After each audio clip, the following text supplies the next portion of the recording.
இப்போது ஒரு கேள்வி. இந்த எல்லா காரியங்களையும் அல்லாஹ் தம்மை பற்றி குர்ஆனில் சொல்கிறார். அப்படியானால் அந்த அதிகாரங்களை ஒருவன் தம்மிடமே எடுத்துக்கொண்டால் அவர் யார்? நிச்சயம் கடவுளாகத்தானே இருக்க முடியும். முந்தினவரும் பிந்தினவரும். ஏசாயா 44:6. நான் முந்தினவரும் நான் பிந்தினவரும் தானே, என்னைத் தவிர தேவன் இல்லை. வெளிப்படுத்தின விசேஷம் 1:17-18.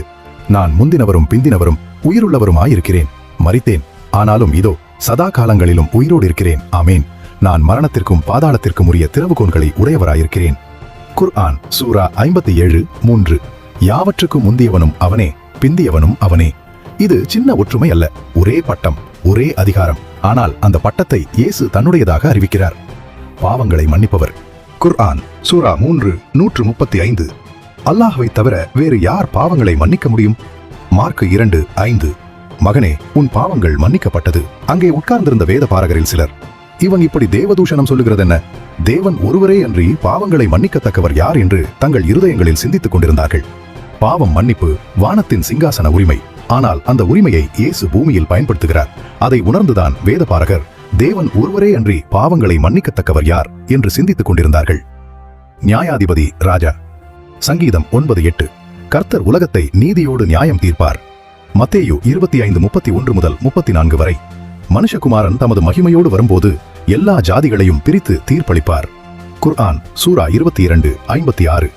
அந்நாளில் எல்லா அதிகாரமும் அல்லாஹ்வுக்குத்தான். அவன் அவர்களுக்கிடையில் தீர்ப்பு வழங்குவான். உலகத்தை நியாயம் தீர்ப்பவர் ஒருவரே தேவன். ஆனால் அந்த இறுதி தீர்ப்பு தினத்தில் சிங்காசனத்தில் அமர்வது இயேசு. சத்தியம். குர்ஆன் சூரா 22:6. அல்லாஹ் தான் சத்தியமானவன். யோவான் 14:6. நானே வழியும் சத்தியமும் ஜீவனுமாயிருக்கிறேன். தேவன் தான் சத்தியம். ஆனால் இயேசு சொல்கிறார், நானே சத்தியம். உயிர்த்தெழுதலின் அதிகாரம்.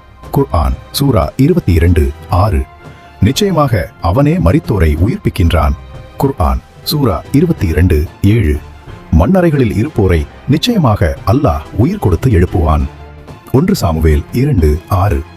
கர்த்தர் கொல்கிறவரும் உயிர்ப்பிக்கிறவரும் ஆவார். யோவான் 11:25. நானே உயிர்த்தெழுதலும் ஜீவனுமாயிருக்கிறேன்.